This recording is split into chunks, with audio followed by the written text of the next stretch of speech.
you are pregnant and have questions, go to Crossroads. They listen, they understand, and they care. A wildfire Monday afternoon near Warden that shut down State Route 17 for several hours burned close to 500 acres. The fire sparked about 2 p.m. 4 miles southwest of Warden along an irrigation road near Road P.5 southeast. According to Grant County Fire District 4, the fire was started by a spark from a piece of farm equipment.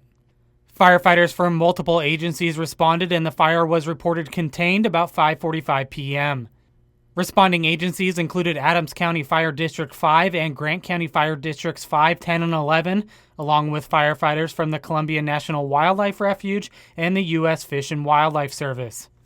An about 10-mile stretch of State Route 17 was closed in both directions for nearly 6 hours. The road closure stretched from State Route 170 near Warden to Herman Road just north of Othello. Fire District 4 officials say the blaze did jump to the east side of the highway but did not spread. A Level 1 evacuation notice was in place for areas south of the fire Monday afternoon. This is Joe Utter for iFiber 1 News.